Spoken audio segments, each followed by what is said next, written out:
Hi, I'm Bob Alsop with ShopSabre CNC. Around here they call me Router Bob. Today we're going to talk about VCarve Pro.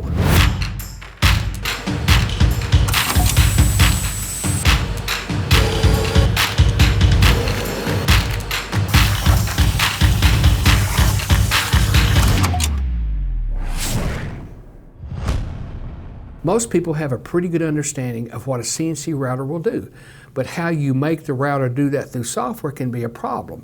So I wanted to put this video together for two different types of people. Maybe one person who's thinking about a CNC but's apprehensive because of the software, and the other group are people who have a CNC and are learning the software and would like to have a little quick start.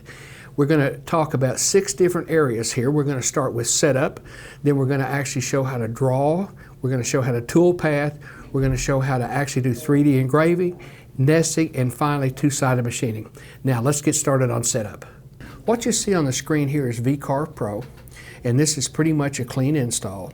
We're going to create a new file, and that opens up the job setup first. All right, we have single-sided, double-sided, or rotary. In our case, we're going to use single-sided, and we're going to talk about double-sided later. Then job size has to do with a number of things. It could be the material size, it could be the blank size, it could be the part itself. So here we have width, height, and thickness, and we're in inches. Now this part here where it says Z0 is really important because this has a direct correlation to the machine setup. So if I'm machining material, I can actually touch the tool off to the top, or I can touch the tool off to the underside of the part, which is also the machine bed or the spoil board. 90% of the time this will be the correct setting. XY datum position really determines where the part is on the machine table. In our case, we're going to say the lower left corner is going to be X0, Y0. I have modeling resolution set to very high, and I'll take the default material and we'll hit OK. Now that brings up this next screen. To begin with, we have file operations, and those are standard Windows file operations. Create a new file, open a file, save a file, etc. This is the button that actually gets you back to the setup if you want to change that. And then down here, these are create vector. Vectors are lines, so we're creating shapes with these tools. So here's a circle, here's an ellipse, here's a rectangle, there's a polygon, there's a star, there's a line, there's an arc, and there's an irregular curve. So we have all of those. We move down here to transform objects. That means change. So we may want to move a part, we may want to resize it, we may want to rotate it, we may want to mirror it. That's what these do. Now there's an icon down here that says Align Selected Objects. When you click that, one of the choices down here is to show this. So now all of those icons are down here. So if that's not clicked, be sure and click that. The ones that are white are in reference to the blank size. The ones that are in blue require 2 pieces of geometry to activate. We move on down here to Edit Objects, and we see we have the selection mode, we have a node editing. This is actually a transform mode. We have this actually allows us to chain or connect pieces together. You see some different shapes down here. And then finally, we have these offset and layout. This has to do with offsetting geometry. This has to do with creating arrays, circular copies, copy along vectors. This is actually plate production, and of course this is nesting. So those are the tools that are involved that we use every day in VCarve Pro. Now let's look into how we actually create drawings in VCarve Pro. The part I'm going to draw is actually a cabinet part, and I've selected that because most people know what it is, and there's a lot of little techniques we can use in creating that drawing. Now let's take a look at the software. The first thing we're going to do is actually set the job up. It's going to be single-sided. Now think about this. A cabinet part is basically going to be 24 by 34 and a half. So let's say I've got a piece of material that I found out in the shop that's 30 by 40. That's big enough to make the part out of. And it's 3/4 thick. And it's inches. We're going to touch the machine off to the top of the spool board of the table, either one. The X0, Y0 is going to be the lower left-hand corner. So we'll hit OK. So now we've set that up. Well, where do we start? Well, what is a cabinet part? Well, it's pretty much a rectangle, so we're going to come up here. I'm going to sketch it, and I'm going to come over to this side, and I'm going to say this is 24 inches wide, and this is 34 and a half tall. And we'll hit Apply. And now we'll close that. You notice it's not lined up correctly. So the first thing we're going to do is look at these tools. So when I select an object, I can select it twice and then I can move it around. But I don't want to do that. I want to select it and I'm going to come over here, and remember I told you that these white buttons represent the stock, so this lines it up that way and that way, or I can move it back out of here and select this button and it just moves it to the center automatically. So now that's automatically centered, and that's a good place to start. So there's my rectangle. Now let's look at how we create a toe kick. So think what a toe kick is really a notch in this corner. So let's start by sketching a rectangle, and most toe kicks are going to be 3 by 4. So let's go 3 by 4. All right, that works out pretty good. Now we're going to use some more alignment tools, and we're going to use the ones that are blue. So what I'm going to do is select this one and hold the shift key down and select the outside one, and I'm going to hit this icon, and that's going to line them that way, and I'm going to hit that icon, that's going to line them that way. So now I've got it positioned, but I've got 2 rectangles. So what I really need to do now is what's called a Boolean operation called subtraction, and here's how we do that. Think of it this way. From this big part, I'm going to remove this small part, and I click on the icon over here that looks like a Pac-Man, and now, so that creates a Boolean operation, and it subtracted that small rectangle from the big one, so there's my part. So that's how we do the toe kick. Now let's think about what's inside of a cabinet. Well, we've got pieces called stretchers, and we've got nailers and things like that. So they're really what we have to machine is a rectangle. So they're going to be a pocket. So I'm going to create a small rectangle right here, and let's see, let's make that 4 inches by 3/4, 0.75. We're going to apply that, all right? And now we're going to go ahead, it's selected, we're going to hold the shift key down and select that, and I'm going to align it with the top and the right. So when I cut that pocket out for that, or that dado, that's where the stretcher is going to fit. But I also need a stretcher back here, and I need one here. So let's do this. Let's select it, right click and say copy. Now let's get up closer and you'll see something. I'm going to hit paste. Now you see how that changed. Before we just had, if I go back, before we had little spaces in between there, and when I copied it and pasted it, now it's on top of it. One of those is still selected. So I want to move it a certain amount. So what I'm going to do is come over here where it says move, except I'm going to move it relative to where it is in the y-axis -6. So that positions it. So that becomes a pocket for the drawer stretcher. So that's a top stretcher. All right, what else we need? Well, I need another one of these back here. So let's paste another one. It's already selected. We'll hit the shift key, and I'll align it. Let's see, we want to align it back right here. So that puts it in position, but it really needs to move 1 inch this way. So we'll go back over here to relative, and we're at relative. In X, I'm going to move it over 1 inch, hit apply, and that's positioned. So our part's going to have dados here, here, and here. And let's see, I need another dado down here. So let's paste again, and this time I'm going to drag this down, and I'm going to get it kind of close here. And then let's zoom in a little bit. What I want to do is it'll snap into that corner if I'm careful. So if I get this close, it'll snap, there it is. So it snaps into there. Okay, so that position's fine. My problem is it's the wrong size, so let's resize this. All right, it's selected. I'm going to come over here to this icon, and I really want to anchor this corner so it doesn't move.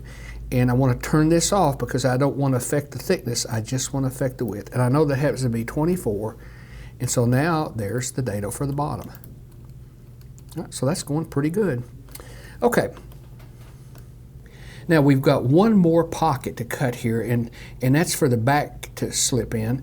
And by the way, the difference in a groove and a dado is grain direction. Dados go across the grain, grooves go with the grain. How do we do this? Well, let's start out with a little dado, 0.75. All right, I like that. And then we'll close that out. I'm going to hold the shift key and select that, and I'm going to tell it to line it up with that and line it up with that. So we're lined up here. I actually need to move in, and so we're going to move that 1/4 inch, and so we're going to move it relative to where it is in X 0.25. And we'll close that. And the other thing I need to do is I need to actually bring this down. And if you watch, I can bring it down until it snaps. There you go. So now that comes down and intersects here. So that's all that's required to create the actual dados. Okay, the final thing we need to do to our cabinet part for the drawing is actually draw the holes for adjustable shelves. Well, a hole is a circle, so under Create Vectors, we'll pick the circle. It's going to be the diameter. I'm going to type in 5 millimeters and divide it by 25.4. That converts it to inches, and I hit Create, and I'll pick one up down here. And now think about it. For an adjustable shelf, I want a couple columns, and I want them spaced. So let's pick this. We're going to go to the array. I want 5 rows, and I want 2 columns. The gap in the rows will be 12 inches, and the gap in between will be 32 millimeters, which is what that value is. Also, when it's all done, I want it to be one group, so we'll justify that, and here we go. Now we pick that, and if I move it, it's one group of holes. So the next thing I've got to do now is position those. So here's how I'm going to do that. I'm going to select them, hold the Shift key down, pick the outside, and we're going to actually align it evenly here. Then I'm going to select those holes as a group, and I'm actually going to move them relative to where they are, because now we know where they are, 3 inches from the back. Okay, and that takes care of that. Now this really represents the opening for the door, and I'd really like to have the holes centered. So let's create a construction line here. So what I'll do is I'll just click on that corner and just come straight down here, and that should, we'll just go through here, and then we'll bring the scissor tool and we'll trim that, okay? So now all I have to do is I'm going to pick the holes, I'm going to hold the Shift key down and pick that line. Now I'm going to say I want those centered. Now what that just did was that centered my holes in that opening, and I get rid of that. And there we go. Now we've got our cabinet part drawn. So that really completes the drawing part of this. There's one more thing I probably do, and that is on the machine I probably wouldn't put this in the center. So let's take all of this geometry and let's group it together. And the reason we do that is because then it moves as one object. So when I select it, it's all selected. Now what I actually want to move it down here in the corner. So I'm going to hit move. This time it's absolute, and I'm going to say that corner is at 0.25 and 0.25 in Y, and we'll hit apply. Now we're ready to actually start applying toolpaths. Well, the most logical thing to do is for toolpathing is to start by creating the tools that we're going to be using. So let's do that. So we'll go up here to toolpaths and we'll select tool database, and this is what's installed on the machine. Here's all these different tools. And you know, to tell you the truth, I don't use those a lot. What I prefer to do is actually create my own set, and I'll explain that in a minute. So I'm going to say new group, and I'm going to call that group ShopSabre. Let's do a Pro 408. Now here's why I named it that. Sometimes I'll have multiple groups of tools. Maybe it's more than one machine. Maybe I have a group of tools I use with plastic. Maybe I have a group I use with wood. So I like to separate it like that. Anything I personally create then, I typically do in all caps. So we'll say OK. And there's we've got that set up. Now when we look at our group here, there they are. So what are we going to do first? Well, it kind of boils down to how you want to do things. What I've historically done is always put tools in the order that I'm going to use them. Well, what is that order, for instance, on a cabinet part? I'm normally going to drill first. I'm going to do non-through machining, which are your dados and your grooves. Then I'm going to cut the part out. So the first tool I'm probably going to use is a 5mm drill. So here's how we create that. We go new, tool type is a drill. Okay, and I'm just going to say it's going to be a 5. And we'll go, okay, 5mm drill. All right, the diameter is correct. Okay, included angle, it's a brad point bit normally, so it's going to be 180. Depth per pass, that's how deep it cuts in one pass. If the materials or the hole's deeper, it does it multiple passes. 8,000 RPMs is correct for drilling and 150 inches a minute. And we're going to put that in our machine in tool number 1. And I'll hit apply. So now we've got that tool. Okay, so our next tool is actually going to be a down shear bit, a 1/4 inch, so let's create that. So new, and it's going to be, they call them end mills, and we're going to call this 1/4 down shear. All right, so the diameter is a quarter. It's really not a quarter, it's probably 248. Because you think about the shank's a quarter, so by the time they grind it, it's going to be 1,000th or so under that. So I always just define it 248. Depth per pass. In woodworking, you can pretty much say we can cut 2 times the tool diameter. So my maximum depth for a 1/4-inch bit is going to be about probably twice that, so 0.5. And then step over has to do with how far the tool moves over in a pocket. 50% is pretty good. A 1/4-inch bit, I probably turn at 18,000. On a pro machine, I would probably feed it 400. Now, let me caution you, if you've got a machine with a smaller spindle, you may not be able to do that. So if you're using a ShopSabre 23, you can't cut it 400. So keep that in mind. That's why I group these tools together by machine, because then they can have different feed rates. And the actual plunge rate that's when the tool cuts down in the material. They don't cut plunging in as well as they cut cutting laterally, so that's why we slow it down. And in the tool changer, it's going to be in position 2, and I hit apply. So now I've got 2 tools in there. Now, there's another way to do tools. I could select that and say copy it. All right, now let's take this.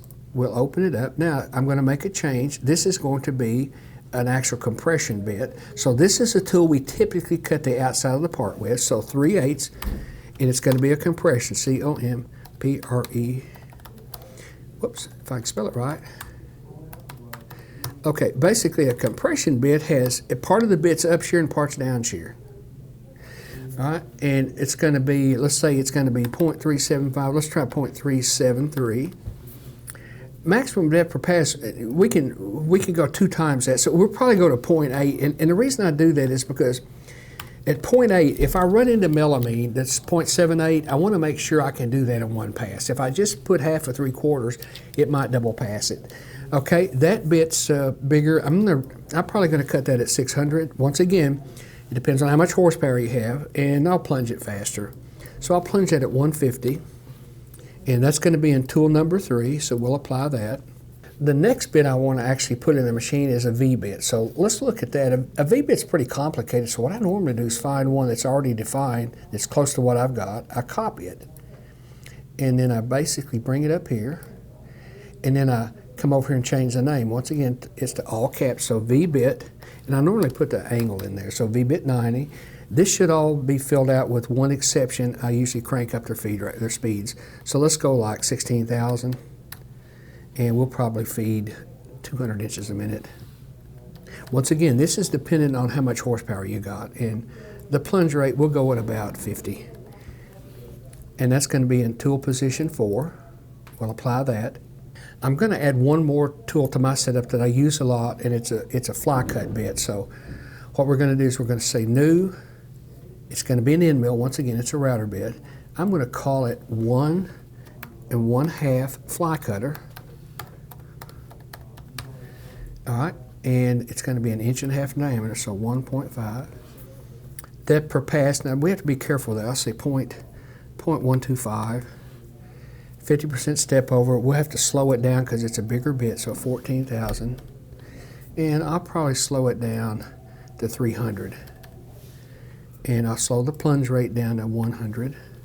And I'm going to put that in tool 5. So we'll apply that. And now our tools are set up. So now I've got a 5mm bit, a 1/4 inch down shear, 3/8 compression, a V-bit, and a fly cutter. So that completes our tool setup.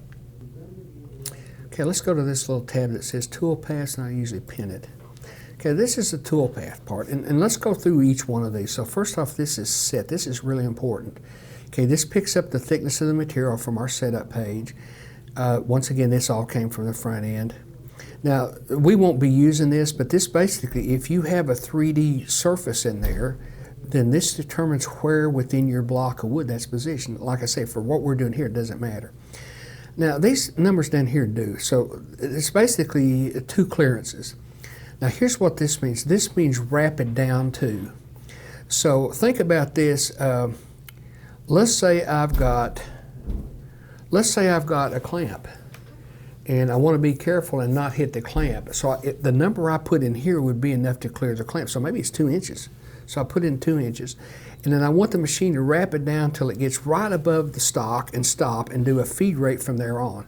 So I'll make that at 0.2. So once again, if you're using clamps, make sure this number's high enough to get the tool over the clamp. So if it traverses across the table, it doesn't hit. That's really important.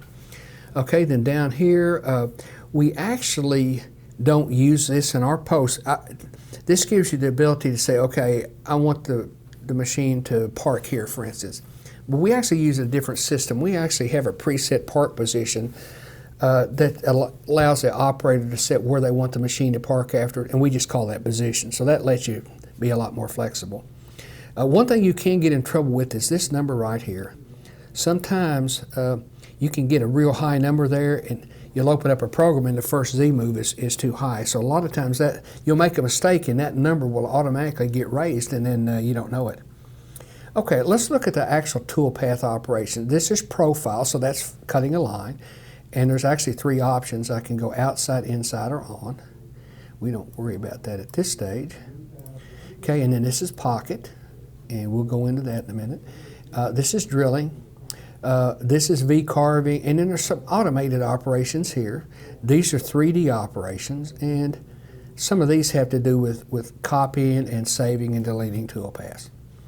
So the first thing I'm going to do is, let's just do this in the order that I want to do things. So I'm going to drill a hole. Okay, now start depth is important. This means I'm starting at the top of the material. Okay, cut depth, I'm going to drill those holes probably 0.4. So that's going to be the depth of the holes. I'm going to select the drill I'm going to use. Now they're already set up right here. This is all set up. And we'll go down here, and I always put this in capitals. So let's go 5 mm drill. And whoops, D-R-I-L-L. And then we'll just select these. So we'll put a window around them. But first we'll have to ungroup them. Now we can put a window. Whoops. Now we can put a window around them. Those are grouped also. Okay, now. And we'll hit calculate. And that generates the toolpaths. Now what you see on here in the simulation, those are the actual vertical moves, and the red lines are the rapids. And let's slow this down and run simulation. So that's what the machine's going to do. It's going to go over and drill all those holes. All right? And by the way, the simulation is your friend, because if it's wrong here, it's wrong at the machine too. So make sure things are right here. Now if I want to turn that toolpath on, I can just do this. You can see where it's at. So that toggles on and off. We'll close that. Now the next operation that we want to do is actually cutting the dados. And there's really more pockets here, but there's 2 different depths. So I'm going to pick this one, this one, this one, because these are all the same depth. Right? If they were different depths, I could have a problem with my cabinet not being square. Well, what is a dado? It's a pocket. I'm going to make them a 1/4 inch deep. I'm going to use an actual 1/4 inch bit. Okay, it's already preset. I'm using a down shear bit because it won't chip the surface. We're going to use an offset here, and we're going to, we've got a choice here of climb and conventional, and here's what those mean. Conventional cut is a standard woodworking tool cut. So a table saw is conventional cut because you're pushing against the rotation of the tool. If you push it the other way, it grabs it and throws it. That's the same thing with a planer and a joiner and a shaper. So those are all conventional cuts. Well, because everything's held in place in CNC routing, we can actually cut backwards. That's a climb cut. And in some materials, you get a better edge finish. So for instance, if you're doing plywoods, normally conventional is better. When you're doing particle boards or MDF materials, usually a climb cut's better. So that's kind of how you decide that. Okay, I want to ramp the tool in, because what that does is that lets the tool cut its way in a little bit. So it's just easier on the tool. And I'm going to call this dado, D-A-D-O. And we'll hit calculate. Okay, there we go. And if we run simulation, there's our dados being cut. We'll speed that up a little. And so that's pocketing that out. Okay, so that's so far so good. Okay, now the next thing I actually want to do are these this groove in the back. So what I can do is actually just copy this. So make a copy of it. I'll double click it to open it. I'll click out here so that I get rid of the selections, and I'm going to select this, and the only difference is going deeper. So 0.375, and I typically cut those deeper, and I slide that back into the cabinet after the cabinet box is assembled. It just makes it easier. And so we'll call that groove because it's going down the back with the grain. And we'll hit groove, okay, and then we'll simulate that. And there's our groove in the back. Right, so far, so good. Okay, what else needs to be done? Well, pretty much what we have left to do then is to cut the part out. Now, let's talk about something. Normally, when we're doing cabinet parts, especially smaller parts, what we want to do is we want to actually start the cut on the midpoint of a long edge. Well, I could do it on the front or back. I probably select the back, so I select that. Okay, I hit the node editor.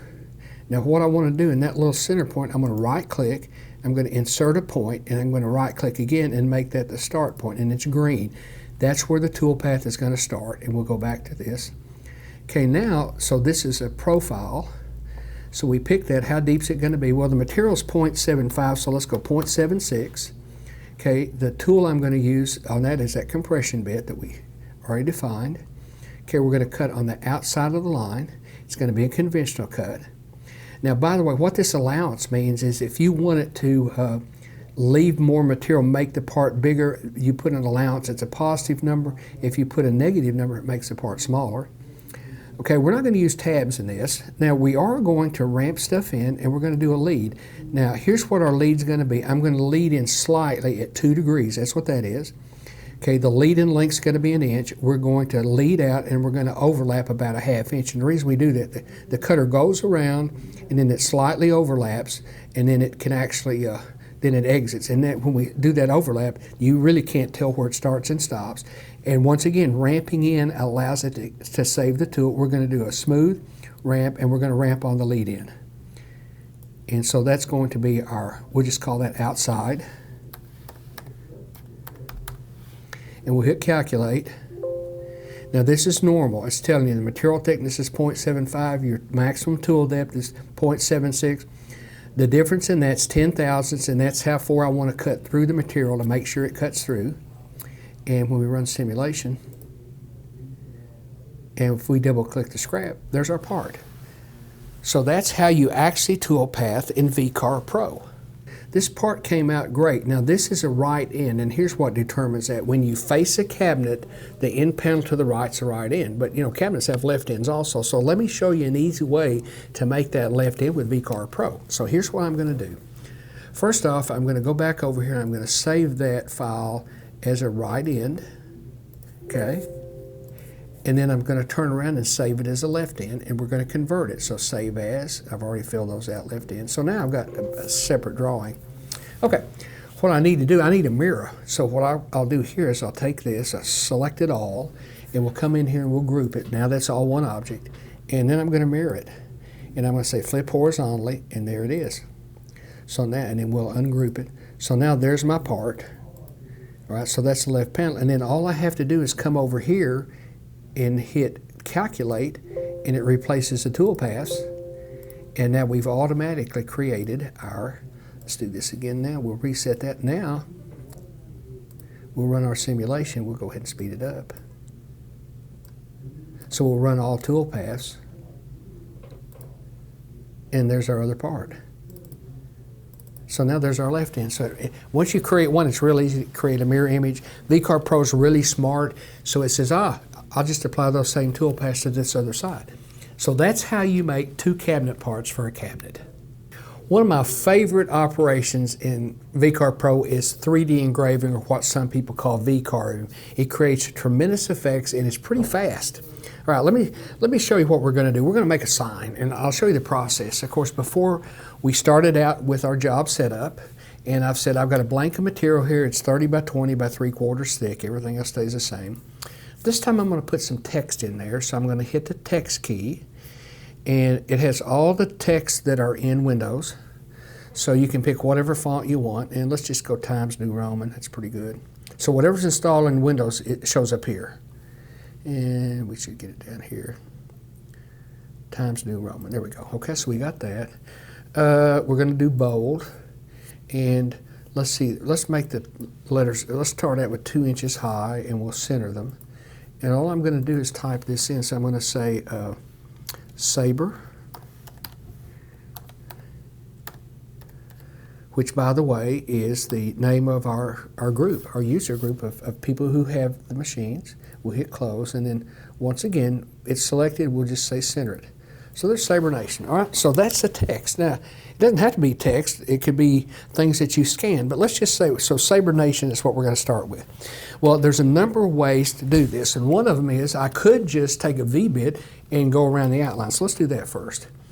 So what we'll do is we'll basically come over here, and that's going to be a profile cut. I'm going to select the V-bit that we set up, and we're going to say, let's do this 0.03, so that's 30 thousandths. So we're going to do that. We're going to cut on the line, and we're just going to follow that. And we'll go down through here, and we'll just go V-bit. Oops, let's get all caps and be consistent V-bit. Okay.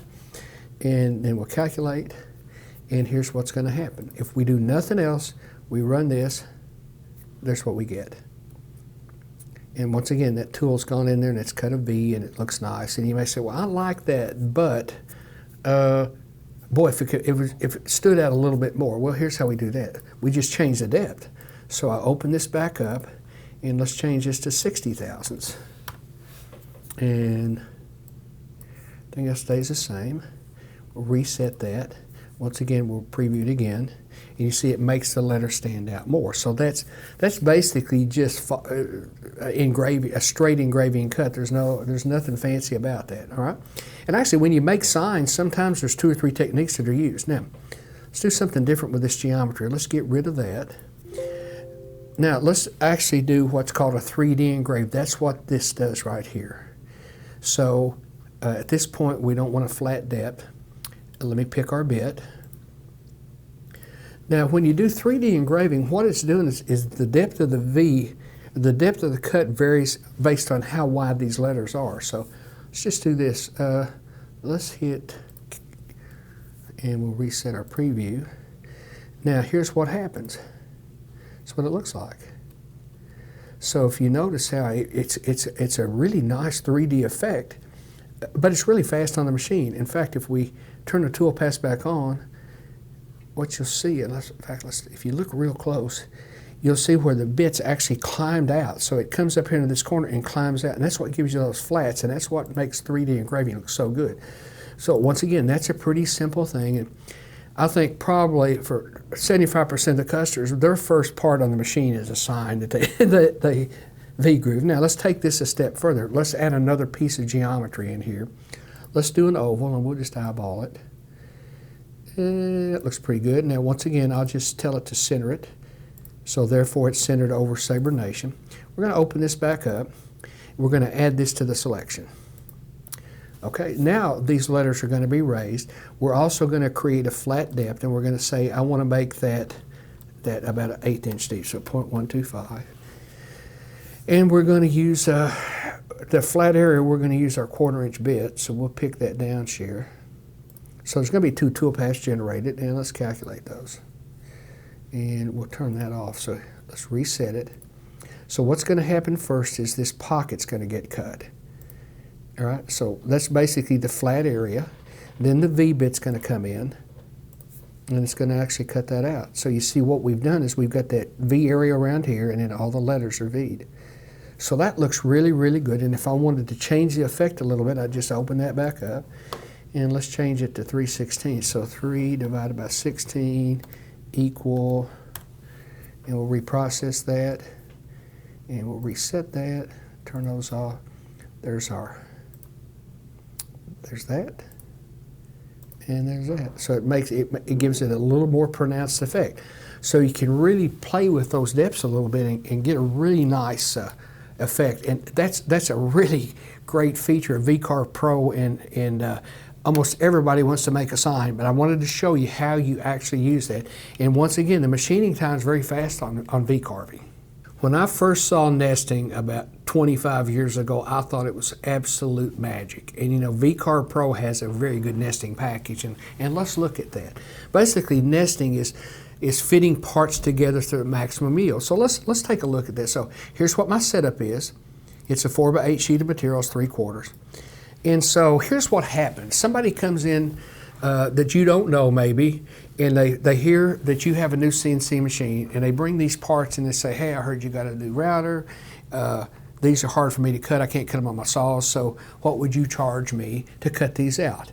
And they're not going to be rectangles. They're going to be weird shapes. So let me show you how nesting works. So let's create a couple what I call do-nothing parts. So we'll just say, here's one. Okay, there's one of them. Let's make one a little weirder.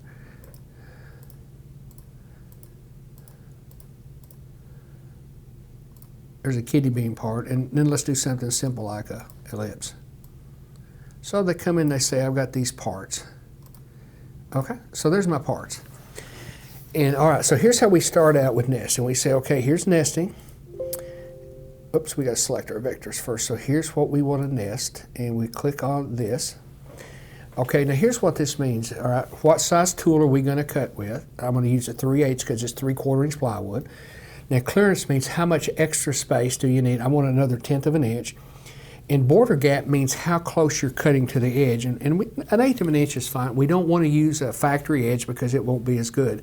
So we're going to say those are parameters for nesting. Now, on a part like these that are irregular, I say, move them every 10 degrees if you want.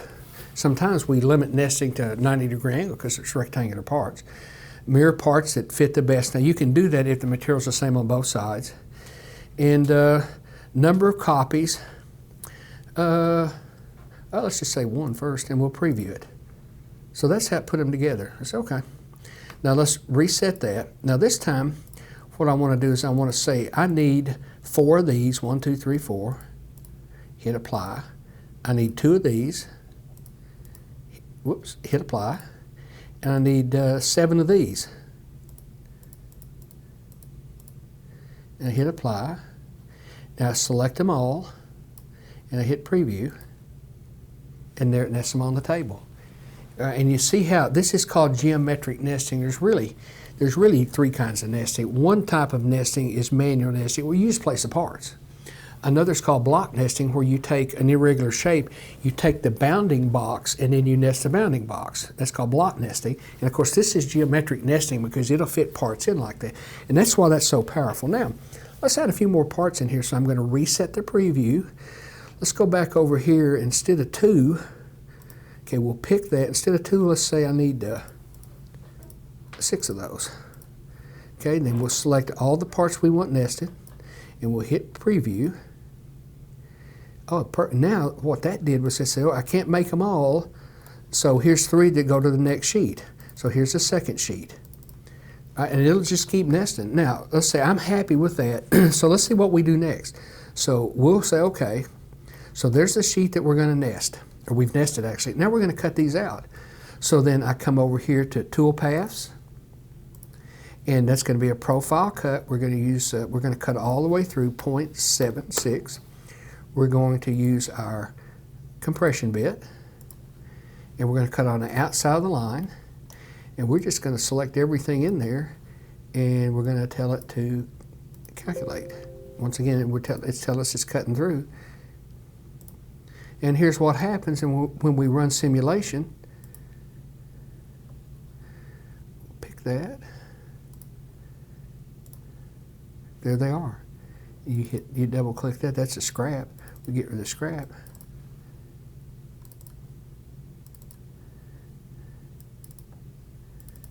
And we get those. And it's absolute magic. Now remember, a guy came in and wanted me to cut these. Well, how long does that take? Well, let's go over here and look. It says it's going to take 3 minutes and 4 seconds. Now, once again, that depends on how fast you're cutting them and how fast the rapids are in your machine, but it's telling me it's going to take, a little bit over 3 minutes to cut that out. So now I know how much machine time it's going to take, so that gives me a basis to actually figure out how much to charge the customer. Nesting is absolute magic. The final thing we're going to look at is what I call two-sided machining. And here's what that means. Let's say you have a part that has machining on both sides. VCarve Pro can deal with that, and let me show you how you do that. So let's set a file up. So we'll create a new file, and that file, we'll make sure we click double-sided. All right, let's say I've got a piece 20 by 20 by 3/4. We're going to actually leave it touched off to the machine bed. Now what you get down here is flip direction between sides, so it has to do with which way you flip it. So we're going to do this. Pretty much everything else stays the same, but what you notice up here, you have a new icon that flips one side and the other. Okay, so let's create some geometry. So let's say, okay, I'm going to cut a part out, and let's say it's 16 by 16. Doesn't really matter. 16, all right. We'll hit apply, and like we did before, we'll center it. So there's the part. Now let's do something. On this side, let's put a row of 5mm holes. So let's start out with a circle of 5mm, and we'll hit that. Then we'll come over here and we'll do an array, and we'll say, okay, I want one row, 5 spacing. That'll work. Okay, so there's our 5 holes, and we'll just center them. Okay. Now I'm going to copy those, so I'm going to copy them. I'm going to switch to the other side, and this time I'm going to paste them, but I'm going to rotate them 90 degrees. So on this side I want them rotated. We'll make sure those are centered. Okay, let's go back to the first one. Okay, so here's the front side. So how are we going to toolpath that? Well, we're going to drill it. So that's a drill function. We're going to drill the same depth. We'll just select those, and there's the holes. So if we look at that on simulation, there's our holes, all right? And then while we're on this top side, we normally cut the outside also on this, because then that gives us something to index with when we flip it over. So the outside, we're going to cut the perimeter, so that's going to be a profile cut. We'll cut all the way through the material. Outside cut, nothing exotic, and we'll just cut that. Okay, that's just warning me I'm cutting through. Do the simulation. So there's the first side. So that's no different than anything else we've done. Now, but here's what's neat. We come over here and we flip sides. Now it says toolpath's bottom, all right? All right, we need to drill those holes. So I'm going to select them. Everything else stays the same. There's those holes. We simulate that. And that's double-sided machining. So one side basically generates the program for the one side, and then when you flip it over, the second program generates that. That's double-sided machining. And it's really, really neat. And it's a great feature that VCarve Pro added fairly recently. I really created this video for two purposes. One, if you're one of those people that's looking at CNC, but you're a little reluctant because you're afraid of the software, I wanted to show you how easy it is to actually use. And if you're one of these people that just got their CNC and they're learning the software, I wanted to create something you could use to kind of help expedite that process. If you want to see more videos like this, be sure to subscribe to our YouTube channel. If you have any questions, you can contact us at ShopSabre.com. Thank you for watching.